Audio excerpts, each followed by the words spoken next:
The average NFL player is 6'2" and weighs about 246 pounds.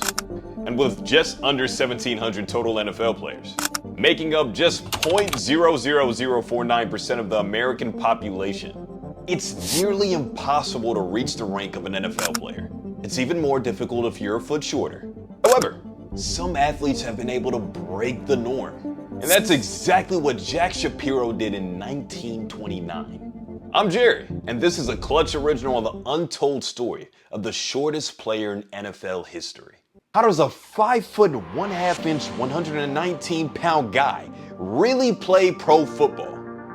We gotta take you back to 1907. Jack "Soupy" Shapiro was born this year in New York City. But how did he get his start? Because his parents were Russian immigrants, Jack was the only American-born child in his family, and he had 7 siblings to go with a cousin who lived with him.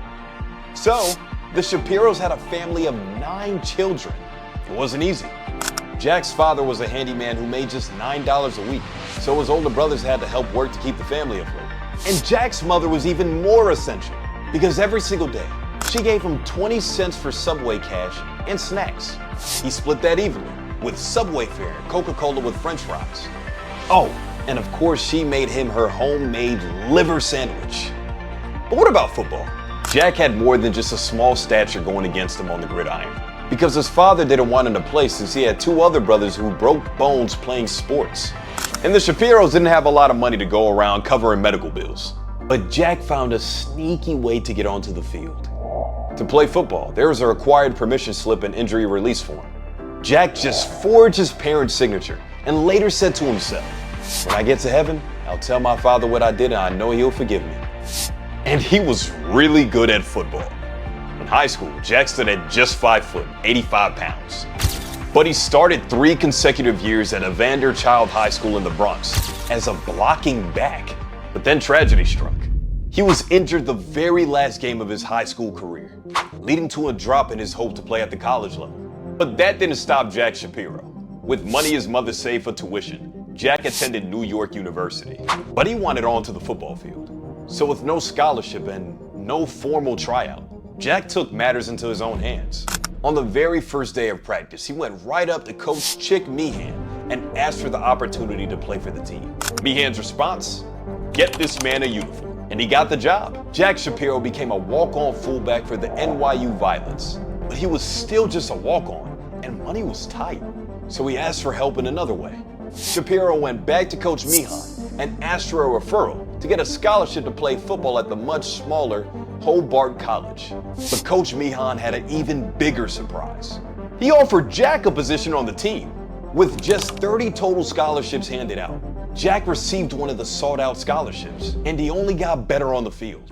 In 1927, his second year, Jack became a starting fullback and helped the team to a 7-1-2 record, and they were really good, outscoring opponents 345 to 65. His talent was growing, and he even met Notre Dame's famed coach Knute Rockne while playing in front of 87,000 people at Yankee Stadium. Then Jack got his taste of pro football, because after a game, a rep of a pro team playing in Meridian, Connecticut, offered him a spot on the team for 1 game, and he accepted. However, Jack played under the name Murphy to maintain his amateur status and continue playing college football. And he did even more for this team because Jack recruited 2 other players. Those 2 were paid $25, and Jack was paid $50, plus transportation, meals, and lodging for recruiting the other 2. Not only did they win the game, after getting his first taste of paid football, Jack wanted to be a part of the real deal. He just wanted a few bucks and beautiful girls. So before he even finished college, Jack tried out for the Staten Island Stapletons of the NFL. And he made the team, but it wasn't always pretty. They were a mediocre 3-4-3, so Shapiro made his presence known. He was on the roster for 5 games, not only scoring a 35-yard touchdown run in the preseason, but also a regular season game rushing 5 times for 7 yards and a 12-yard punt return. He even played with other NYU players with the Stapletons, including contract player Ken Strong, who was on a $5K deal that included a rent-free apartment. But there's another chapter to Shapiro's story. After breaking the record for the shortest NFL player ever, he returned to NYU, graduated in 1931, and became a sales rep for Stoffel Seals. He passed away in 2001 at the age of 93. Despite having minimal playing time, Jack Shapiro holds a record that in all likelihood will never be broken. Do you think there will ever be another NFL player shorter than 5 foot 1/2 inch Jack Shapiro?